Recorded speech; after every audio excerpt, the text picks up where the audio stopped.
Welcome to War Stories and Fairy Tales. I'm Scott, I'm your layman, and this is our history of war. And today we're going back to Bronze Age Egypt. In fact, back to Ramses II and his siege of the city of Dapur in 1269 BCE. There's a few problems with this battle, though. Ramses left us a great record of the battle. If you can call a detailed cartoon a great record. But other than that, we don't know where Dapur was, or why he attacked it, or how many men it had defending it, or who they were, or how many men he brought, or how long it took him to conquer it. We have some ideas about some of those questions, but nothing you'd call certain. Hell, given what we know about Ramses II, it's entirely possible that the reason we don't know anything about this battle is because he blew it completely out of proportion when he told the war story. Or maybe even because he lost the battle and managed to spin it into a great victory back in Egypt. Which means we're going to be leaning a lot on this beautiful carving Ramses had made to tell us what went down at Dapur. And because you're trying to watch this on your phone, I'm going to show you this version just this once. And then we're going to actually use this amazing colorized version somebody created to make the relief easier to read. And because some of you are probably using me as background noise while you work on something else and not even looking at your screen, I'm also going to describe what we're looking at when we get into it. But first, as always, we're going to do some background. So this is the third time we've done a battle with Ramses II, or as you may know him, Ramses the Great. The earliest battle of his that we know anything about was his defeat of the Cheta pirates in 1278 BCE, just a year after he took the throne. In that battle, as far as we can tell, it looks like he managed to lure the Cheta into a trap and overwhelm them. But he was impressed enough that he incorporated something like 1,500 of them into his personal guard. The next one was a famous battle of Kadesh, where he went up against Muwatalli II, great king of the Hittites in 1274 BCE. In that battle, Muwatalli just almost kicked Ramses' ass, but his charioteers decided to stop and loot the Egyptian camp before they, beat the Egyptians, which gave Ramses the time he needed to rally his troops and counterattack. That battle ended in what most historians would call a draw, with both sides taking heavy losses. But Ramses didn't take Kadesh, and he headed home a day or two later and managed to sell the battle to his people as a great victory. Which is part of the reason I think his record of the siege of Dapur might be exaggerated. See, Ramses II was one of Egypt's longest reigning pharaohs at about 65 years, which also makes him one of the longest reigning leaders we know of in all of world history. The only pharaoh who reigned longer than Ramses was Pharaoh II, who became pharaoh at the age of 6 around 2281 BCE and supposedly reigned for about 94 years. That's a pretty good run. But Ramses was probably the second longest reigning pharaoh, and he seems to have been competent. He was mostly victorious in his wars, though not so much that he expanded the empire. And Egypt was prosperous enough during his reign that he was able to build lots of temples and cities, and most importantly, statues and monuments to himself. Because the thing Ramses did best was promote himself. His marketing was on point, to the extent that you've got to imagine that his people probably believed he was a better ruler than he actually was. So we have to take his press, the records he commissioned and left as a record of his reign, with a little bit of a grain of salt. We call him Ramses the Great, but that was more because that's the way he demanded we remember him, than because of any particularly great accomplishments. And one of the things he left us was a massive tomb complex. We call it the Ramesseum, the Temple of Ramses. He seems to have modestly called it the house of millions of years of Ramses that unites with Thebes the city in the domain of Ammon. He used one of his other names, not Ramses, but it's simpler for our purposes just to call him Ramses. Obviously, the tomb hasn't lasted millions of years yet, and as much as it's fallen into ruin in the last 3,200 years or so, I'm skeptical. But it's been a great source of information to archaeologists about Ramses himself and about ancient Egypt. And one of the great artifacts it's given us is the carved relief we're working with today, the one that tells the story of the siege of Dapur.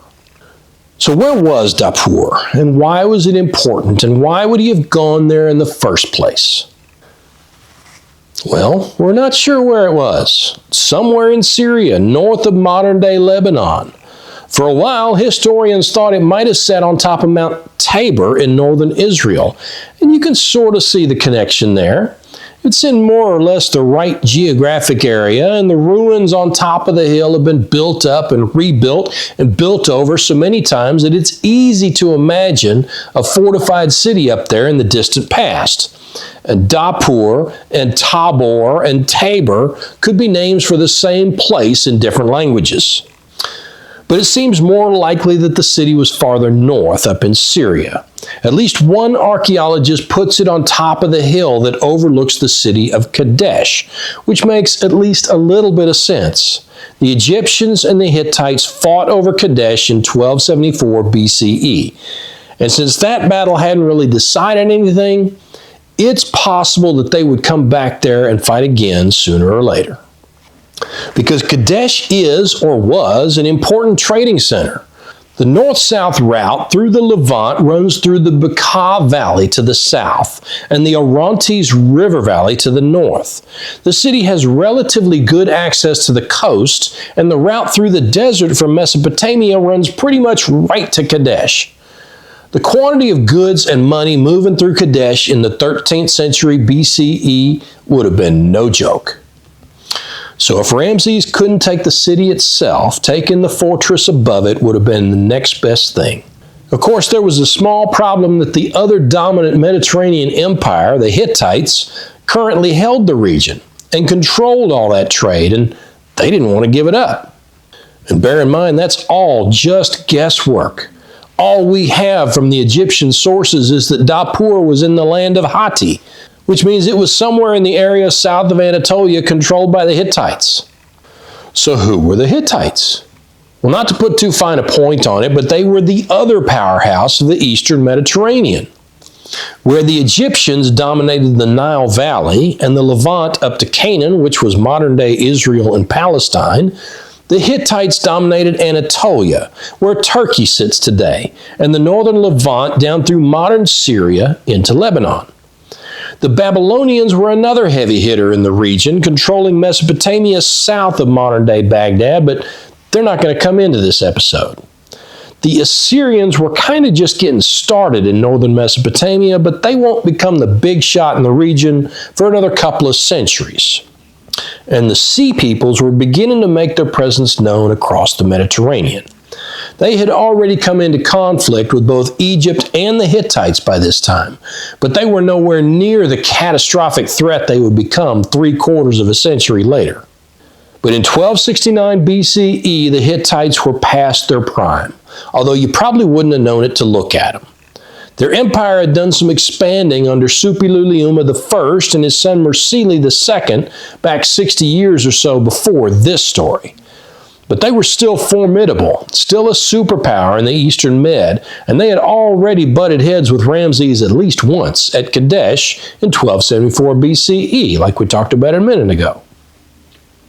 That king, Muwatalli II, died in 1272, and his son Mursili III had taken over the empire, and it's a good bet Mursili didn't think much more highly of Ramses than his father had.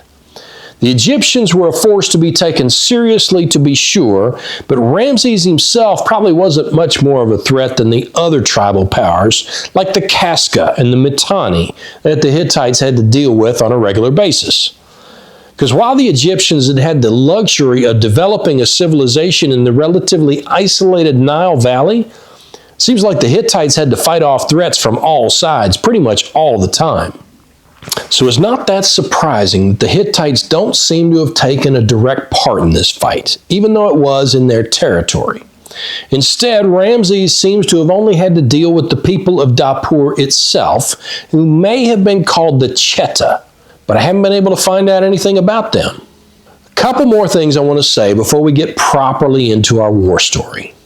First, this is the first really good look we've gotten of a fortified city in the Bronze Age. If you look at the picture from the Egyptian relief, this city already follows what's going to be a familiar pattern for us when we get into the Middle Ages.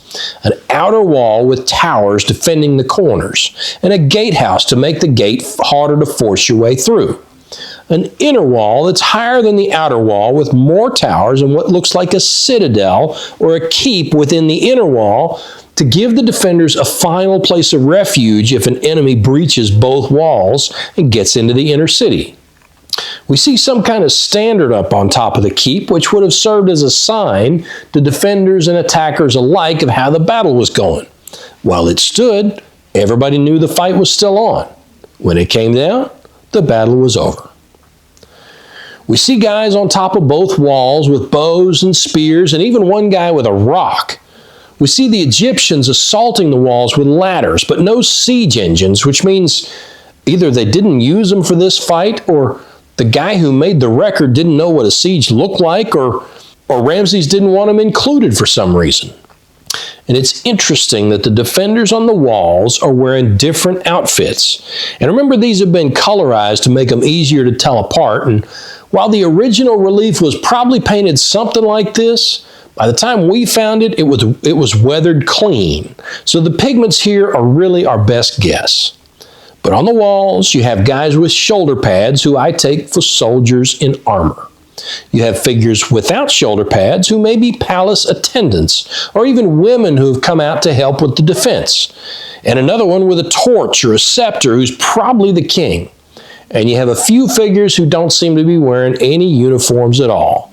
Most of these are throwing rocks, and my guess is that these are common people, or maybe even slaves who have climbed up on the walls or into the keep to help protect their home.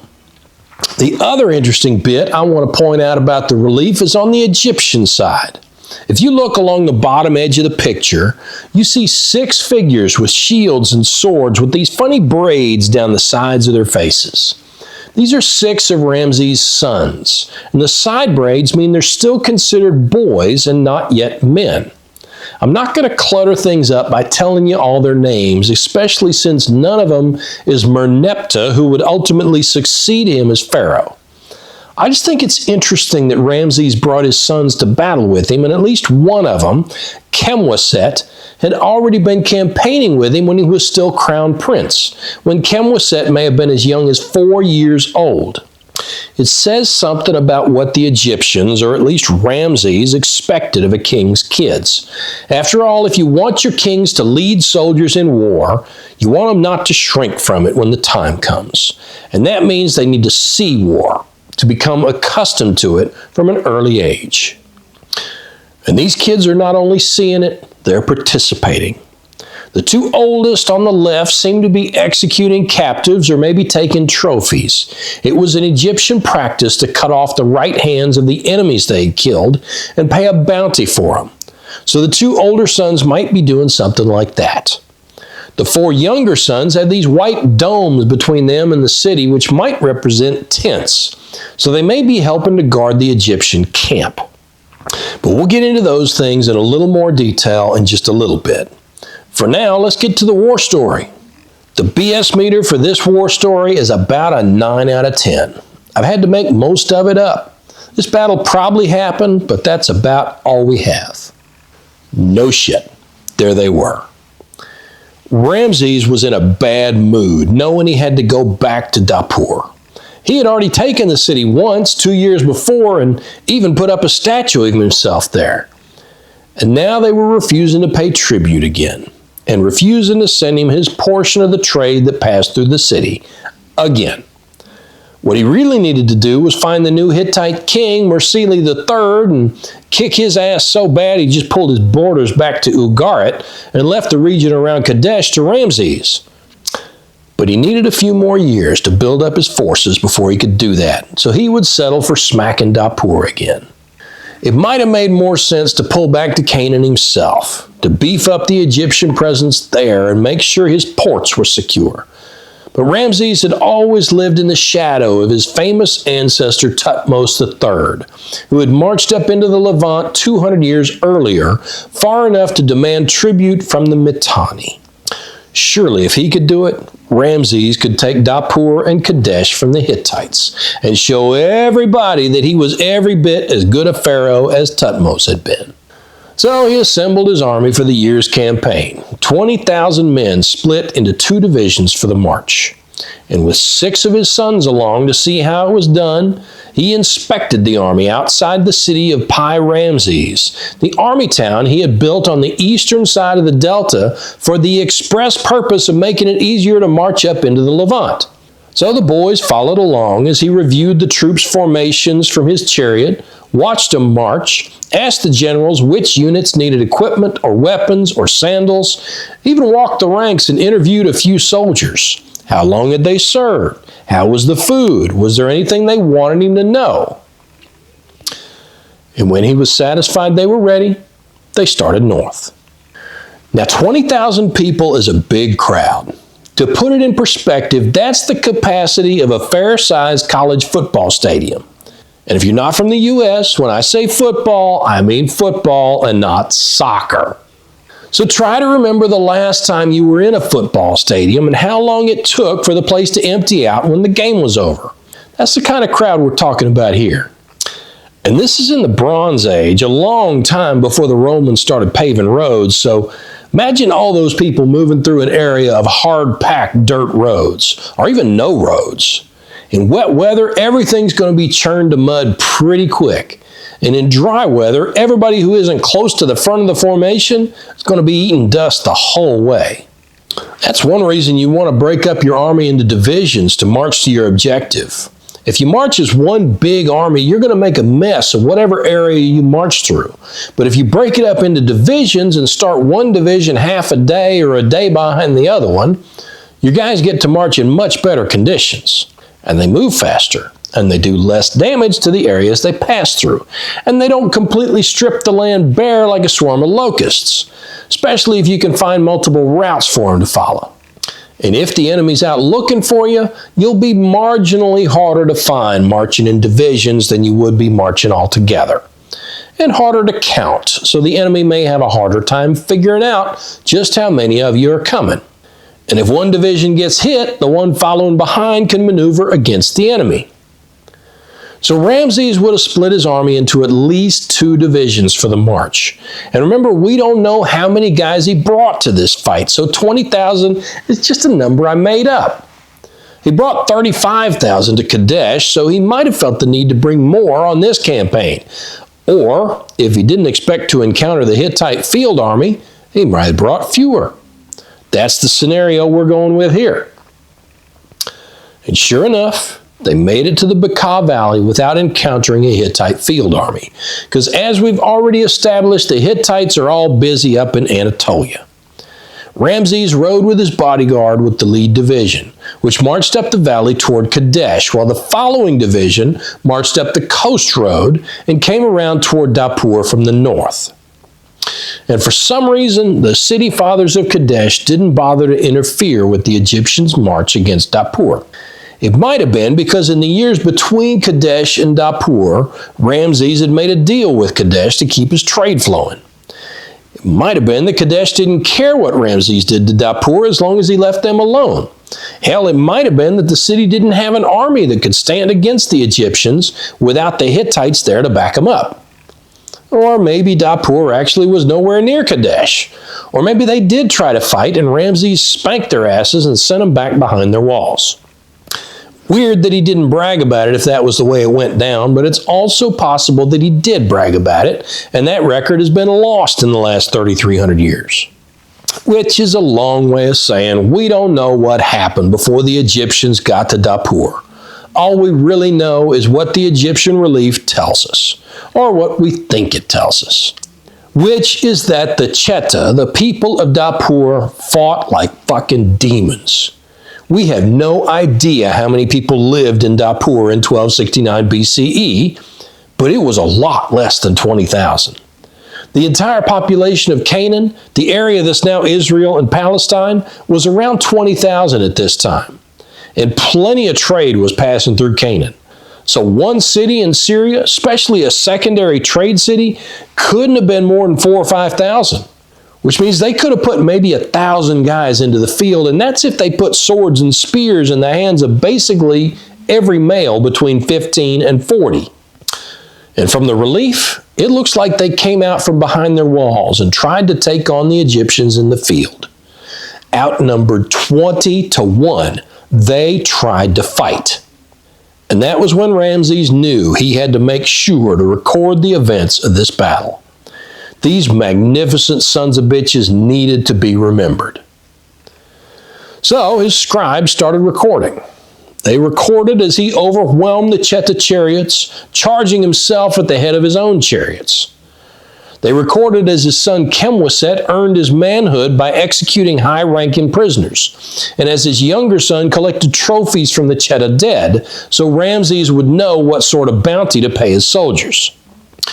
They recorded as his 4 young sons, all between the ages of 6 and 8, brandished their swords and shields at the edge of the camp, carefully guarding it from an enemy that had no chance of getting there.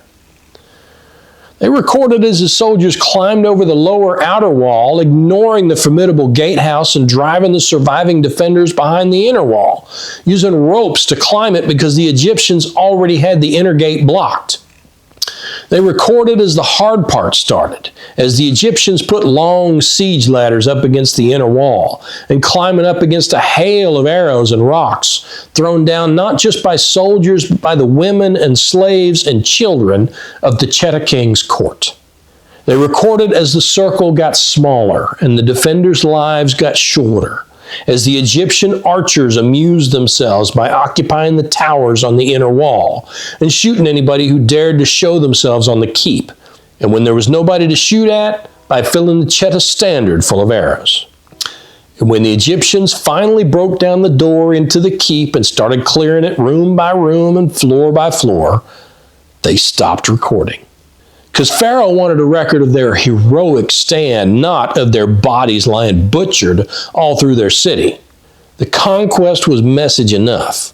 No need to glory in the carnage. So they didn't record what happened when Ramses gave his soldiers free rein inside the city, the looting and the killing and the rape that followed. They didn't record when Chemwaset, egged on by a few officers, joined in. And they didn't record when Ramses ordered the Cheta king's body burned with full honors and honored him by taking his 2 surviving wives for his own. Ramses didn't bother naming a new king in Dapur. He didn't even bother to have his men pull down the walls. He did have them burn the keep after pulling down the Cheta standard so he could take it back to Egypt as a trophy, arrows and all. He knew people would move back into Dapur. No trading city ever stayed empty for very long, but it would never threaten his trade again. And if the people of Kadesh ever thought they could hold back what was his, well, all they had to do was look up on top of the hill to see what happened when a city made Ramses the Great angry. So he took the loot he had collected, and he took the trophies, and he took his 2 new wives, and he headed back to Egypt. And a few years later, he and Mursili III's successor, Hattusili III, realized neither one of them was strong enough to really overcome the other one. And they made one of the world's first peace treaties, setting the border between them in modern-day Lebanon. A little farther south than Ramses probably wanted, but it secured his control of the growing sea trade that was passing through Canaan at the time. And it meant he wouldn't have to fight the other superpower anymore, so all in all, it was probably a good thing. And Ramses II reigned another 45 years or so after the treaty, without any more serious trouble with the Hittites.